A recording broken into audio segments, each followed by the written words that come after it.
I'm very concerned about the church today and how much politics is really driving the agenda. Not towards union, but towards dissolution. If we're not careful, the church of today may not be recognizable in the next few years. And before you say, Elder Heyman, well, you really are being, what do you call it, hyperbolic. You're just blowing things out of proportion. But what we have done, think about it. And I'm not saying that I don't have a political view, because I do. But I try to keep it to myself. And I put it where I believe it's most important, that's at the ballot box. I do my due duty. I do my due, interesting. I perform my duty to vote. So no one can ever tell me that I didn't make a difference somewhere. But what I'm seeing is among the saints of God, between those who vote for the Republican Party and our President, Donald J. Trump, or vote for the Democratic Party and whoever comes up as the viable candidate. Now, of course, if the Republican Party allows the president to essentially suspend elections, then of course that's another direction entirely. I think we should all raise up to do that, whether it was Donald Trump or any other president, period. Period. However, what my concern is, I look at the name calling that are even among the saints of God. And we tell, if you vote this way, you are really a detriment to God. And you start evoking God and how bad you must be to disobey God. And I'm going to start off with, if you vote Democratic, then you must okay killing babies. If you vote Democratic, then you must okay the gay agenda and the operations done at school. A person goes to school, a boy, and comes back a girl, or vice versa. And these are arguments that are made to shame people into going the other direction. Then we go to the right, when we're to those that are on the left, and they call those who vote for Donald Trump, you're a hypocrite. You essentially you're voting for a racist, so you must support racism.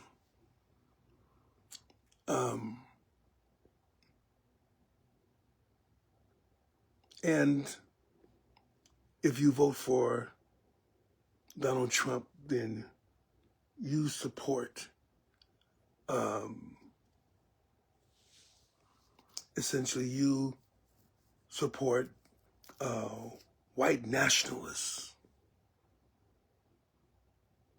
And to be honest, that may be true of some, but not of everyone. Everyone has their reason for voting a certain way. But the key here is this: the one who's getting all the glory is Satan. He's laughing at us. He has hit upon a a a um,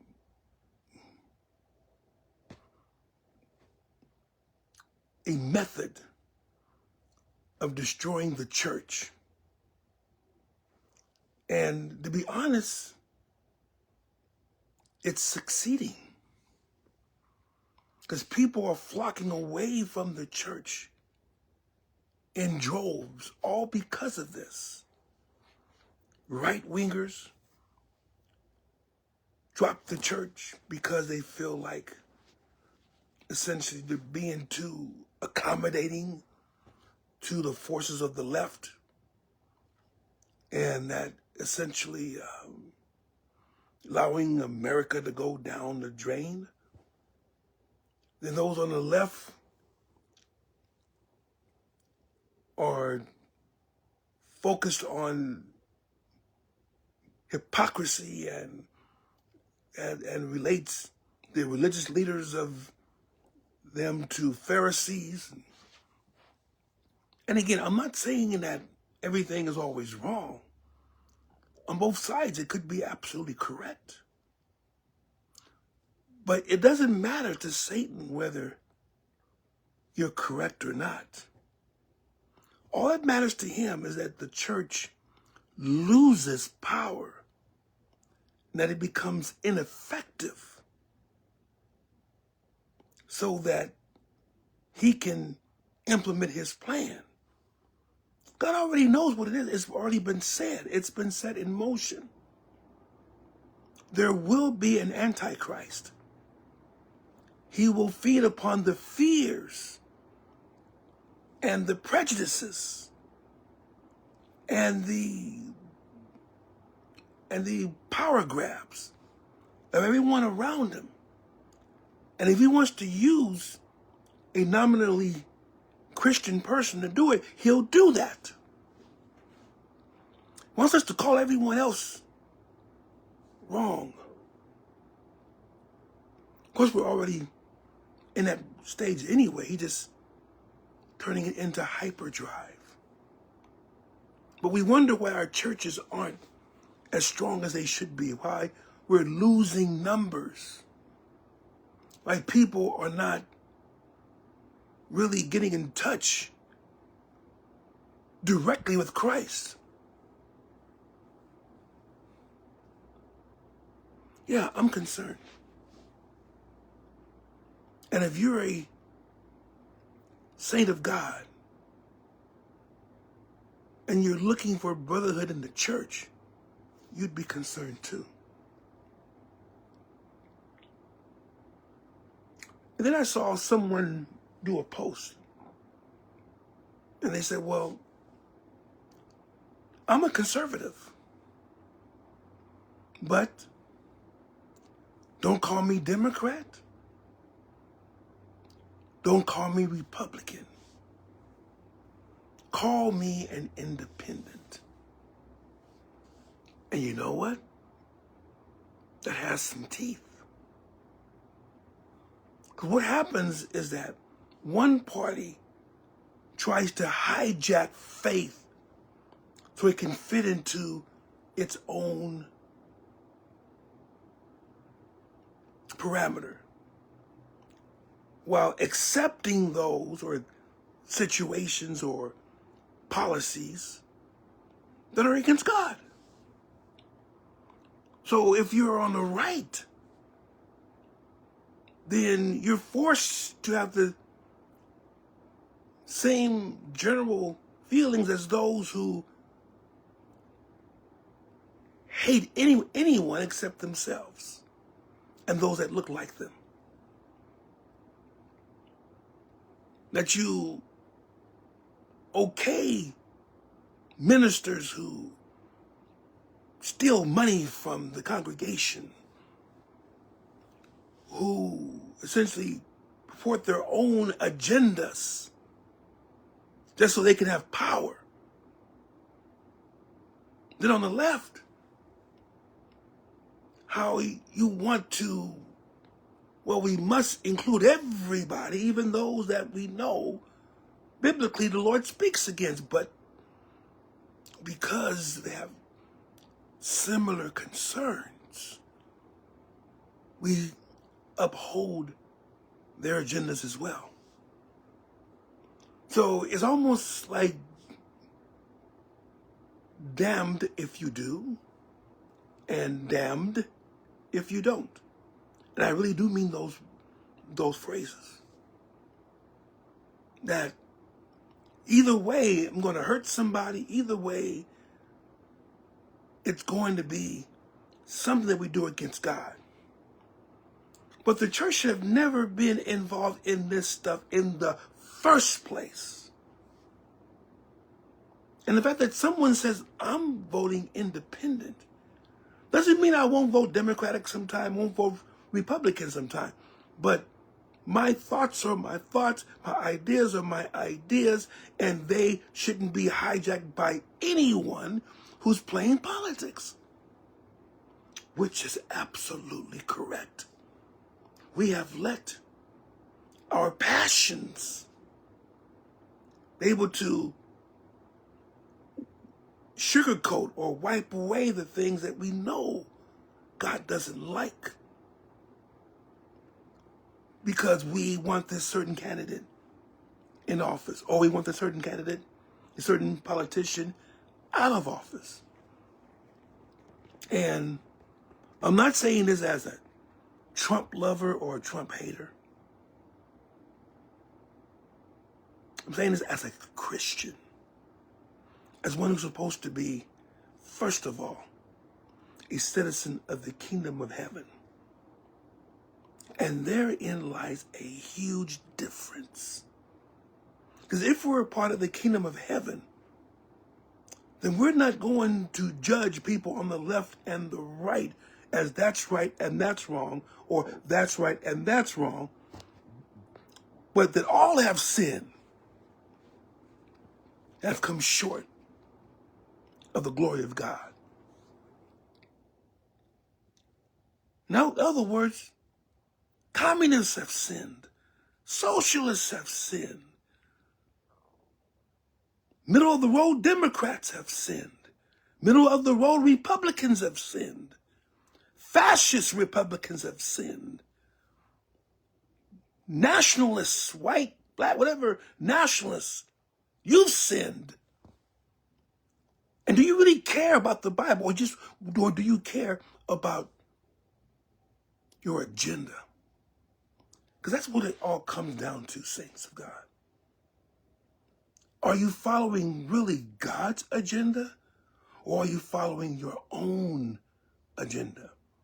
Because if we really are following God's agenda, nobody's right. Neither party is right. They're not. So all you're choosing is which one is the least terrible. And that's a bad position to be in. It really is. I would say this. Our president, we be very frank about it. He is a liar. He lies almost as naturally as he breathes. You may say, well, all politicians lie. You're correct. You have to do some type of lying at some point in order to get elected, because you have to tell some people what they want to hear in order for you to get their vote. So you tell them what they want to hear, or you don't tell people what you know they don't want to hear. So you keep silent, or try to. They'll find out later. That's how politics have gone.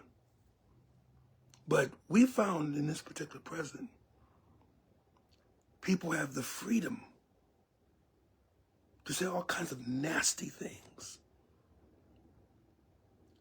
to listen to their base instincts, their base emotions. And Say all you want about Barack Obama and how some people have said he had divided the country. He only divided the country if you had believed that racism was dead. And in much of the community of those who were black or other type of minorities, they've already found out that racism wasn't dead. So he exposed it. And people got mad at that. Well, Donald Trump isn't racist. Okay, maybe he's not. But his policies, his actions have affected minorities in a disproportionate manner, whether he meant to or not. Again, that's my feeling. However, that does not mean that I agree with everything the Democrats have done, because there are certain things, as a saint of God, I can't abide by. I can't do it. I, for one, believe that whereas gays have the right to go to work, make a living, to pursue whatever their happiness is, because this is not a theological government or country. This is a secular country. So they have all the rights in the world to do that. But I also know that they cannot twist the word of God to make it seem that God accepts them in what they're doing. I can't stop that.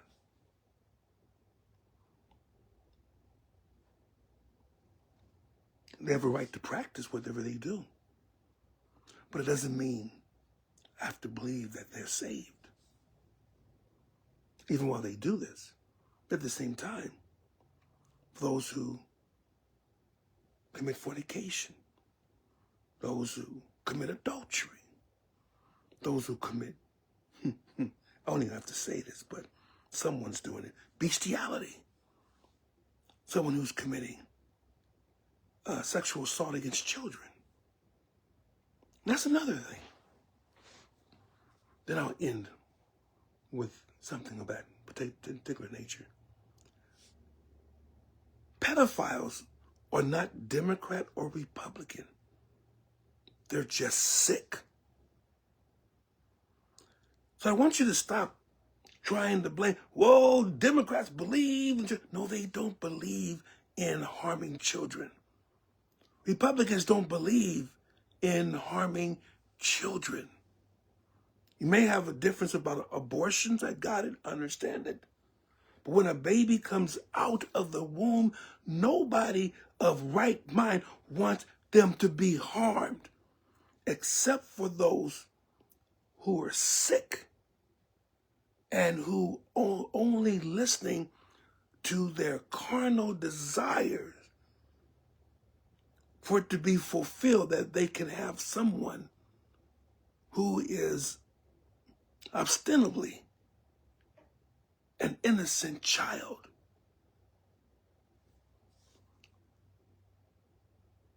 What the Epstein files have taught me, not looking at them, but from getting all the people that are a part of it, you can't arrest all Democrats, and you can't arrest all Republicans. But everyone is sick that participates in such things. And God is not pleased with either one. While one blames the right, the other one blames the left, God is allowing this country to be destroyed. Because both sides are wrong. And if we're not careful, saints, we get ourselves sucked up into these arguments and these fights instead of really looking for the salvation of souls. That's what we should be about. We should be about, as the day is growing long, as the night is about to come, we need to be about our Father's business. We need to concentrate on reaching the souls of men and having them won over to Christ. Because he's the only one that can save from destruction. He's the only one that can save from the certain destruction of our souls in eternity. Didn't say annihilation, said destruction. That's different.